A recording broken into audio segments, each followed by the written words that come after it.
Reasoning subject पढ़ाने वाले हैं। तो इस सब्जेक्ट में सबसे पहले हम स्टार्ट करते हैं कि आपका रीजनिंग होता क्या है। ठीक, तो देखिए रीजनिंग का मतलब क्या होता है, तर्क शक्ति। ठीक, रीजनिंग का मतलब होता है तर्क शक्ति। फिर इसमें हम देखते हैं सबसे पहले कि रीजनिंग होता क्या है। देखिए हर कोई टॉपिक चालू करता है बहुत सारे चैप्टर से, लेकिन हम आपको सबसे पहले पढ़ाएंगे कि रीजनिंग होता क्या है। ठीक है, फिर इसके बाद दूसरी बात आती है, दूसरा क्वेश्चन कि इसे क्यों पढ़ें और इसका फायदा क्या है। फिर आपके मन में एक क्वेश्चन और उठता होगा, हमेशा सब सोचते हैं कि यार रीजनिंग कठिन होता है कि रीजनिंग आसान होता है। कुछ लोगों को कठिन लगता है, कुछ लोगों को आसान लगता है। तो हम आपको ये भी डिटेल में बताएंगे कि रीजनिंग कठिन होता है या सरल होता है। फिर हम देखेंगे चौथे क्वेश्चन में कि इसके कितने भाग होते हैं, कितने टाइप से हम रीजनिंग को पढ़ते हैं। ठीक, तो आइए हम लोग डिटेल में देखते हैं इस चारों क्वेश्चन के बारे में कि रीजनिंग क्या है, इसे क्यों पढ़ें, इसका क्या फायदा है, यह कठिन है, सरल है और इसके क्या भाग। ठीक है दोस्तों, तो देखिए पहला क्वेश्चन, रीजनिंग क्या है। यह एक क्या होती है, रीजनिंग क्या है, यह एक समझ होती है। मतलब समझ मतलब क्या बोलेंगे, अंडरस्टैंडिंग। अंडरस्टैंडिंग का मतलब ये हुआ कि आप रीजनिंग को कैसे पढ़ेंगे। मतलब ये जब तक आपके अंदर समझ डेवलप नहीं होगा, क्या डेवलप नहीं होगा, जब तक आपके अंदर समझ डेवलप नहीं होगा तब तक रीजनिंग को आप पढ़ ही नहीं सकते। अब कहेंगे सर समझ कैसे, जैसे कोई चीज आप पढ़ते हैं, कोई सब्जेक्ट आप पढ़ते हैं तो समझ कैसे आएगी, उसमें आपको बहुत सारे प्रॉब्लम क्रिएट होते हैं। क्या क्रिएट होते हैं, बहुत सारे प्रॉब्लम क्रिएट होते हैं। तो प्रॉब्लम को क्या करने के लिए, उसमें जो समझ को विकसित करने के लिए, मतलब जो समझ को विकसित करने के लिए आप जो कुछ उसमें जो उपलब्ध डाटा होंगे, जो समझ को विकसित करने के लिए उसमें जो उपलब्ध डाटा होंगे उसे ही हम क्या करने के लिए, उसमें जो हम विश्लेषण करते हैं, मतलब एनालिसिस करते हैं, उसको छोटे छोटे भागों में हम क्या करते हैं, तोड़ते हैं। क्या करते हैं, तोड़ते हैं। उसे ही हम क्या कहते हैं, रीजनिंग कहते हैं। एक बार फिर समझिएगा, यह क्या है, यह एक समझ है। मतलब समझ कैसे विकसित होगा, जब तक आपको प्रॉब्लम नहीं आएगी किसी सब्जेक्ट में तब तक आपको समझ विकसित नहीं हो सकता। फिर दूसरी बात क्या है कि समझ प्रॉब्लम कैसे आएगी, अगर आप प्रॉब्लम आएगी तो हम क्या करेंगे, हम किसी चीज को या कोई सब्जेक्ट को छोटे छोटे भागों में हम क्या करेंगे, एनालिसिस करेंगे, तोड़ेंगे। फिर बात करते हैं तोड़ने के बाद क्या होगा, हम उसका सही निर्णय निकालेंगे, मतलब हम उसका क्या करेंगे, सलूशन करेंगे। यहाँ तक तो बात समझ में आती है। फिर क्या करते हैं, फिर हम उसका हल निकालते हैं। वो भी हल कैसे, एक तार्किकता के साथ, मतलब एक लॉजिकल, कैसे, एक लॉजिकल, एक लॉजिक के साथ। ऐसा नहीं कि आप कुछ भी निकाल सकते हैं। ठीक है, रीजनिंग हमारा क्या होता है, एक लॉजिकल, एक लॉजिक के साथ, तार्किकता के साथ हल निकाला जाता है। ठीक है, तो हम उम्मीद करते हैं दोस्तों कि आप अब इसको समझ गए होंगे, पहले क्वेश्चन को रीजनिंग क्या होता है, समझ गए ना। चलिए फिर आइए अब दूसरे क्वेश्चन में चलते हैं। दूसरा क्वेश्चन क्या है, क्वेश्चन क्या पहला है अभी हम बताते हैं। सबसे पहले देखिए हम देखते हैं रीजनिंग का फुल फॉर्म क्या होता है। अभी तक आपने शायद ही कहीं सुना हो रीजनिंग का फुल फॉर्म। आइए हम आपको डिटेल में बताते हैं। देखिए रीजनिंग का स्पेलिंग होता है REASONING। ठीक है दोस्तों, तो आर का मतलब क्या होता है, आर का मतलब होता है रिकंस्ट्रक्शन ऑफ आइडियाज, मतलब विचारों का पुनर्निर्माण। ठीक है, मतलब विचारों का पुनः निर्माण, मतलब दोबारा। ऐसा होता नहीं कि रीजनिंग में आप एक बार कर दिए तो कर दिए, विचारों का बार बार पुनर्निर्माण करते हैं। फिर ई का मतलब क्या होता है, ई का मतलब होता है इवैल्यूएशन ऑफ मेंटल, मतलब मानसिक योग्यता का मूल्यांकन। मतलब आप अपने मानसिक योग्यता का मूल्यांकन किस प्रकार से कर सकते हैं, वो हमारा क्या होता है, ई का मतलब होता है। फिर बात करते हैं ए का अर्थ क्या होता है, एप्टीट्यूड। एप्टीट्यूड मतलब क्या होता है, अभिक्षमता। ठीक है, मतलब किस तरह से आपको सोचना है, रीजनिंग को आपको कैसे सोचना है, वो हमारा क्या मतलब होता है, ए का मतलब।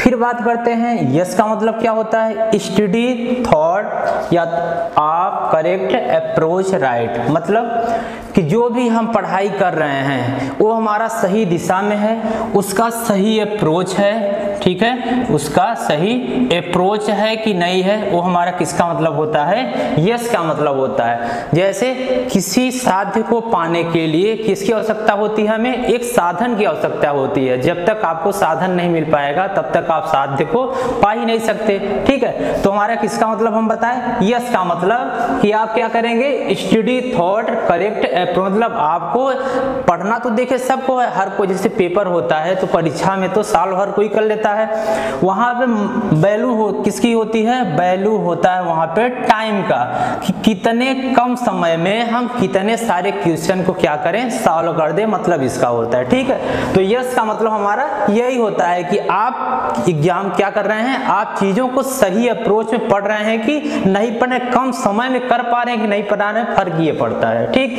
फिर बात करते हैं दोस्तों ओ का मतलब क्या होता है, ओ का मतलब होता है ऑर्गेनाइजिंग पावर, मतलब हमारे अंदर की जो शक्ति है उसको एकत्रित करके, आपके अंदर जितनी सारी शक्तियां हैं, जब एग्जाम में बैठते हैं तो क्या होता है, आपके पास प्रेशर होता है ना, तो जो सारे आपके पास शक्तियां होती हैं उसको आप एकत्रित करके क्या करना, उसको उस क्वेश्चन को हम क्या कर देते हैं, सॉल्व कर लेते हैं। ये हमारा किसका मतलब होता है, यस का, किसका मतलब होता है, यन का मतलब होता है, ठीक है, या ओ का मतलब। फिर यन का मतलब क्या होता है सर, यन का मतलब होता है नेचुरलिटी ऑफ थॉट, मतलब चीजों को सोचना, रीजनिंग यही तो बोलता है कि चीजों को आप सोचिए ना कि रटिए, रटने से कुछ होगा नहीं, कितना सारे इतने सारे क्वेश्चन है, आप कितना क्वेश्चन रट पाएंगे, तो ये तो इम्पॉसिबल है, ठीक है। तो हम क्या करेंगे, चीजों को हम क्या करेंगे, सोचेंगे, वो भी कैसे, एक प्राकृतिकता के रूप में, ठीक है, वैज्ञानिक तरीके से हमको चीजों को क्या करना होगा, सोचना होगा, ये हमारा कितना यन का मतलब होता है। फिर देखते हैं आई का मतलब क्या होता है, इंप्रूवमेंट आई के मतलब आपके IQ क्षमता को बढ़ाना, रीजनिंग यही तो होता है। देखिए रीजनिंग का मतलब ये नहीं होता है, रीजनिंग जो ऐसा सब्जेक्ट है कि सारे सब्जेक्ट के लिए आपको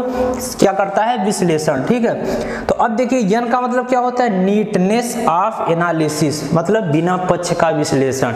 इसको एग्जांपल से हम आपको समझाते हैं, बिना पक्ष का, जैसे रीजनिंग में कभी कभी देता है कि एक लड़की है, मतलब लड़की लड़का नहीं बोलता, उसमें बोलता है कि अंशु, ठीक है, जैसे धीरज हो गया, अंशु हो गया, किसी का नाम दे दिया, तो उसमें जब तक आपको कहा न जाए कि ये लड़की है या लड़का है, जब तक आपको संकेत न दिया जाए तब तक आप अपने से कुछ नहीं निकाल सकते उसका अर्थ, ठीक है। तो ये हमारा क्या मतलब हुआ, आपका मतलब हुआ नीटनेस ऑफ एनालिसिस, मतलब बिना पक्ष का विश्लेषण, आप उसमें पक्ष नहीं दिखा सकते, बिना पक्ष का विश्लेषण करेंगे, ये हमारा हुआ यन का मतलब। फिर बात करते हैं जी का मतलब क्या होता है, जी का मतलब होता है गोल अचीव, मतलब लक्ष्य को प्राप्त करना, ठीक है। तो समझ गए होंगे ना, सारा एक बार फिर से डिवाइड कर देते हैं। आर का मतलब रिकंस्ट्रक्शन ऑफ आइडियाज, मतलब विचारों का पुनर्निर्माण। फिर बात करते हैं ई का मतलब इवैल्यूएशन ऑफ मेंटल, मतलब मानसिक योग्यता का मूल्यांकन। फिर बात करते हैं एप्टीट्यूड, मतलब अभिक्षमता।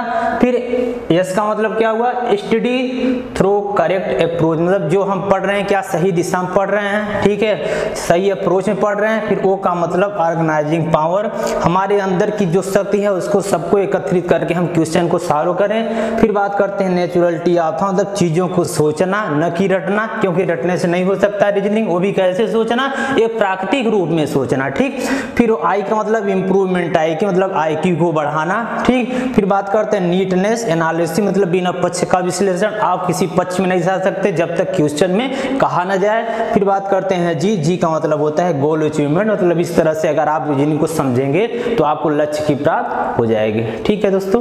ये हमारा हो गया रीजनिंग का फुल फॉर्म। अब आके चलते हैं अगले क्वेश्चन। नंबर 2 क्या है हमारा, इसे क्यों पढ़ना चाहिए, मतलब पहला क्वेश्चन तो हो गया, पहला क्वेश्चन क्या था, रीजनिंग क्या है। अब क्वेश्चन नंबर 2 की बात करते हैं, इसे सर पढ़ना क्यों चाहिए। तो आइए दिखाते हैं क्यों पढ़ना चाहिए। देखिए रीजनिंग को पढ़ने से क्या होता है कि एकाग्रता आती है, क्या आता है, एकाग्रता, मतलब आप क्या होते हैं, कंसंट्रेशन बढ़ता है आपका। देखे होंगे आप ना, जैसे आप रीजनिंग को क्या, अगर जब तक आपका कंसंट्रेशन नहीं बनेगा आप रीजनिंग को पढ़ ही नहीं सकते, ठीक है। आपने भी देखा होगा अभी तक रीजनिंग आप थोड़ा बहुत अगर पढ़े भी होंगे तो, नहीं भी पढ़े होंगे तो रीजनिंग आपको हम बिल्कुल एकदम जीरो लेवल, मतलब अगर आपको रीजनिंग का कुछ भी नहीं आता होगा तब भी हम आपको एकदम बिल्कुल अच्छे से एकदम सटीक तरीके से आपको हम पढ़ाएंगे, आपको परेशान होने की जरूरत नहीं है। है, अभी तो हम बिल्कुल बेसिक देख रहे हैं, ठीक है, जो शायद ही आपको कभी कोई बताता हो वो चीजें, इसीलिए हम आपको बता रहे हैं, ठीक। तो क्या होता है, रीजनिंग क्यों पढ़ना चाहिए? रीजनिंग पढ़ने से क्या होता है, एकाग्रता बढ़ता है। क्या बढ़ता है? एकाग्रता, मतलब आप कंसंट्रेशन आपका बढ़ता है। फिर क्या होता है, जैसे ही कंसंट्रेशन आपका बढ़ेगा, आपके पास धैर्य आएगा। क्या आएगा? पेशेंस आएगा। आप चीजों को जल्दबाजी नहीं करेंगे, बहुत इत्मीनान से आप चीजों क्या करेंगे, सॉल्व करेंगे, ठीक है। फिर क्या होता है कि धैर्य, जब धैर्य आता है, अगर कोई भी चीज अगर आपके अंदर कॉन्फिडेंस आ गया, अगर धैर्य आ गया, तो चीजों को आपके अंदर क्या होगा, समझ विकसित होगा। मतलब समझ विकसित करने के लिए आपके अंदर कंसेप्ट क्लियरिटी आ जाएगा, ठीक है, चीजों को आप बहुत अच्छे वे में समझेंगे, ठीक। फिर क्या होगा, आपको रटना नहीं पड़ेगा चीजों को। सबसे अच्छी बात हमारा क्या है कि आपको रटना नहीं पड़ेगा। जब आपके अंदर समझ विकसित हो जाएगा तो आप चीजों को रटेंगे नहीं, बिना रटे आसानी से आप क्या करेंगे, समझ जाएंगे। फिर आपके अंदर क्या आ जाएगा, आत्मविश्वास। बहुत बड़ी चीज होती है, जिस इंसान के अंदर आत्मविश्वास आ गया, उसके क्या हुआ, उस सब कुछ सॉल्व कर सकता है। तो आपके अंदर क्या हो जाएगा, कॉन्फिडेंस डेवलप हो जाएगा, ठीक है। तो मतलब इसे क्यों पढ़ना चाहिए, क्योंकि रीजनिंग को पढ़ने से एकाग्रता आती है, और क्या होता है, आपके अंदर धैर्य होता है, और चीजों को समझने के लिए आपके अंदर एक समग्र विकसित होता है, ठीक है, एक समग्र विकसित होता है। फिर आपके अंदर आत्मविश्वास बढ़ता है। फिर जब अगर आपके अंदर कॉन्फिडेंस बढ़ जाएगा, ठीक है, फिर क्या होगा, लॉन्ग टाइम तक चीजें आपकी स्मृति में क्या होंगी, बनी रहेंगी। जैसे आपको हम एग्जांपल से बताते हैं, जैसे मनो स्मृति में कैसे आपके अंदर बनी रहेंगी, समझिएगा इसको। जैसे हम एग्जांपल से बताते हैं कि लॉन्ग टाइम तक चीजें हमारी स्मृति में कैसे बनी रहती हैं, बस थोड़ा सा समझिएगा, इसको आपको दिखाते हैं। जैसे कभी ऐसा क्या होता है कि आप गाड़ी चला रहे होते हैं, आपके साथ हुआ भी होगा, नहीं भी होगा, तो देखिएगा।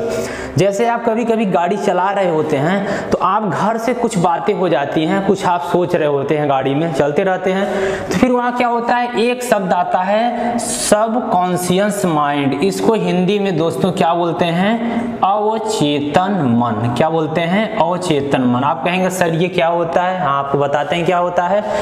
सबकॉन्शियस माइंड का मतलब ये होता है कि जैसे कभी आप गाड़ी चलाते रहते हैं, आपका दिमाग केवल 10% गाड़ी पे होता है। अगर आपको कोई बात हुई रहती हो घर पे, तो आप उस चीज को सोचे रहते हैं, यार ऐसा क्यों हुआ, क्या हुआ।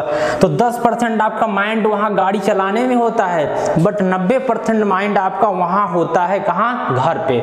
तो आप क्या करते हैं, फिर भी आपकी गाड़ी देखते हैं जाती रहती है, फिर भी आपका एक्सीडेंट नहीं होता है। तो वही हमारा अवचेतन मन होता है, जो चीजें आपके दिमाग में चली जाए, मतलब वो आप उसके बारे में बहुत ज्यादा बार सोचें, उसकी प्रैक्टिस बहुत ज्यादा बार हो, उससे ही हम क्या बोलते हैं, अवचेतन। मतलब यह परखने का सबसे अच्छा साधन होता है। क्या होता है, परखने का सबसे अच्छा साधन होता है, इसे ही हम क्या बोलते हैं, अवचेतन मन। जैसे कभी आप रीजनिंग या मैथ होता है, इसकी आप बहुत प्रैक्टिस किए होते हैं, तो वो चीजें आप बहुत आसानी से सॉल्व नहीं भी आती हैं, फिर भी चीजों को देख करके आप क्या कर लेते हैं, सॉल्व कर लेते हैं। तो दोस्तों अब आपको समझ में आ गया होगा कि रीजनिंग को क्यों पढ़ना चाहिए, ठीक है। तो 2 क्वेश्चन हमारे क्लियर हो। क्वेश्चन नंबर 4 देखते हैं। क्वेश्चन नंबर 4 में क्या था कि रीजनिंग के भाग कितने होते हैं, कितने पार्ट रीजनिंग में होते हैं।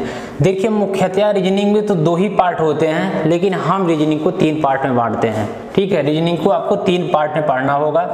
तीनों पार्ट क्या है, पहला आपका होता है वर्बल रीजनिंग। क्या होता है, वर्बल रीजनिंग। बोलेंगे सर वर्बल रीजनिंग में हम क्या पढ़ते हैं, इसमें भाषा, यह लैंग्वेज के रूप में होता है। किस रूप में होता है, यह वर्बल रीजनिंग हमारा लैंग्वेज के रूप में होता है, मतलब इसको भाषा के रूप में हम पढ़ते हैं। फिर दूसरा बोलेंगे सर कौन सा होता है, दूसरा होता है दोस्तों नॉन वर्बल रीजनिंग, ठीक है। यह क्या होता है, यह फिगर्स के रूप में होता है। बहुत सारे जितने नॉन वर्बल जो फिगर आते हैं, फिगर में क्या क्या आते हैं अभी आपको हम डिटेल में बताते हैं। तीसरा एक और होता है जिसको हम बोलते हैं लॉजिकल रीजनिंग। क्या बोलते हैं, लॉजिकल रीजनिंग। ये मुख्यतः 3 पार्ट में होते हैं। आपको टोटल हम 26 चैप्टर पढ़ाएंगे। कितना, 26 चैप्टर आपको रीजनिंग में हम पढ़ाएंगे, ठीक है ना। तो आइए फिर आप लोग जहां से कहेंगे वहां से चालू करेंगे, लेकिन अभी हम लास्ट में बताते हैं चालू हम कहां से करेंगे। तो आइए देखते हैं क्या क्या आपको पढ़ना है। सबसे पहले वर्बल रीजनिंग क्या देखते हैं, यह लैंग्वेज के रूप में होता है। किस रूप में होता है, यह भाषा के रूप में होता है, ठीक है। फिर यह हमारा क्या होता है, इसमें कितने टॉपिक हैं इसमें आपको दिखाते हैं। इसमें टॉपिक तो बहुत सारे टॉपिक हैं, कुछ इंपॉर्टेंट टॉपिक हम आपके नोट किए हुए हैं। क्या क्या है इंपॉर्टेंट टॉपिक? पहला होता है वर्णमाला परीक्षण, अल्फाबेट, ठीक है, जिसमें ABCD तमाम इजोटी प्रकार से आपको बताएंगे, ये सारे आपके अल्फाबेट में हम पढ़ते हैं। दूसरा क्या, कोडिंग डिकोडिंग, बहुत आसान होता है, शायद ये ऐसा हो जिसे न आता हो, ठीक है। और तीसरा ब्लड रिलेशन, आपके खूनी रिश्ता रक्त संबंध होता है, ठीक। चौथा आपका रैंकिंग होता है, सीटिंग अरेंजमेंट होता है, जो कि एक आर्डर में बैठा जाता है कि राम बाएं से इतने 14वें स्थान पे है, सीता दाहिने से इतने स्थान पे है, तो दोनों में क्या होगा, ठीक है। ये सारे इसमें रैंकिंग में आते हैं। सीटिंग अरेंजमेंट में बहुत सारे आते हैं कि एक आदमी वृत्त में बैठा है, आयत में बैठा है, ठीक है, मेज के चारों तरफ बैठे हैं, ये सारी चीजें किसमें आती है, सीटिंग अरेंजमेंट हम पढ़ेंगे, ठीक। फिर आता है घड़ी, आता है कैलेंडर, आता है पासा, आता है डायरेक्शन, आता है, बहुत सारे जितने आपके कुल मिलाकर आप कह सकते हैं कि जितने आपके भाषा मतलब लैंग्वेज रूप में होता है वो सारे हमारे किस में आते हैं, वर्बल रीजनिंग में आता है, ठीक दोस्त। फिर आइए देखते हैं मित्रों कि यह नॉन वर्बल में क्या होता है। आप पूछेंगे सर इसमें क्या होता है, यह फिगर्स के रूप में होता है, यह चित्र के रूप में होता है। इसमें कुछ टॉपिक हम लिखे हुए हैं जो इंपॉर्टेंट है। चित्रों को गिनना बहुत ही इंपॉर्टेंट टॉपिक होता है, ठीक है। चित्रों को, त्रिभुज को गिनना, आयत को गिनना, वर्ग को गिनना, ठीक है, वृत्त को गिनना, रेखाओं को गिनना, ये सारे टॉपिक हमारे किस में आते हैं, चित्रों को गिनने में आते हैं। फिगर ऑफ काउंटिंग या काउंटिंग ऑफ फिगर। फिर बात करते हैं दर्पण प्रतिबिंब, जल प्रतिबिंब, एक कोई आर लिख देंगे, फिर आप कहेंगे इसका ऐसा बना दिया जाएगा, फिर कहेंगे इसका बनाइए, ये सारे इसमें किस में आते हैं, दर्पण। जल प्रतिबिंब क्या होता है, आप इसको बना के नीचे आप कहेंगे ये ऐसे होता है, ठीक है, ये हमारा क्या होता है, ये हमारा जल प्रतिबिंब होता है जब ऐसे बना दिया जाए, और जब इसके सामने अगर कोई दर्पण मिरर लगा दिया जाए, इसका जो अपोजिट बनेगा, ये सब भी आपको अच्छे ट्रिक से बताएंगे, जो जितना इधर इससे इतना पास इधर, ठीक।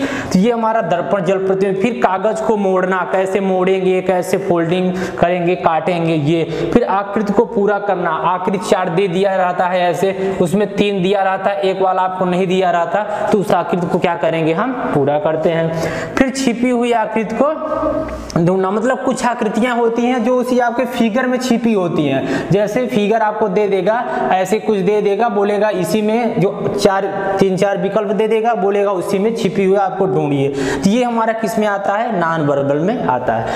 फिर बात करते हैं, आइए इसको आप लोग स्क्रीनशॉट ले लीजिएगा, ठीक है। इसके बाद हम बात करते हैं थोड़ा सा लॉजिकल रीजनिंग में, जो कि बहुत इंपॉर्टेंट टॉपिक होता है। कुछ लोग इसको बहुत कठिन मानते हैं, जो कि होता बहुत आसान है, ठीक है। हम आपका यहीं से चालू भी करेंगे कि आपका जो लॉजिकल रीजनिंग होता है, और बहुत सारे क्वेश्चन एग्जाम में सबसे ज्यादा क्वेश्चन इसी से आता है। पहला लॉजिकल में क्या होता है, सबसे पहले हम बात करते हैं न्याय और निगमन। न्याय और निगमन, इसको इंग्लिश में क्या बोलते हैं, सिलोजिज्म। क्या बोलते हैं, सिलोजिज्म। ये यहीं से हम चालू करेंगे, बहुत इंपॉर्टेंट होता है आपका लॉजिकल रीजनिंग। दूसरा इसमें क्या आता है, दूसरा आता है कथन और तर्क, इसको इंग्लिश में बोलते हैं स्टेटमेंट और आर्गुमेंट। क्या, आर्गुमेंट, इंग्लिश में न जाइएगा, अभी बस हम ऐसे बता दे रहे हैं, ठीक है, आर्गुमेंट ये होता है। तीसरा क्या होता है, कथन और पूर्व धारणा है, ठीक है मित्रों, ये आपका कथन और पूर्व धारणा आ गया। फिर चौथा टॉपिक आता है कथन और कार्यवाही, ठीक है। फिर अगला टॉपिक आता है कथन और कारण, जिसको आप स्टेटमेंट एंड रिजल्ट बोलते हैं, ठीक है। फिर अगला टॉपिक आता है कथन और निष्कर्ष, इसको इंग्लिश में बोलते हैं स्टेटमेंट एंड कंक्लूजन, ठीक है दोस्तों।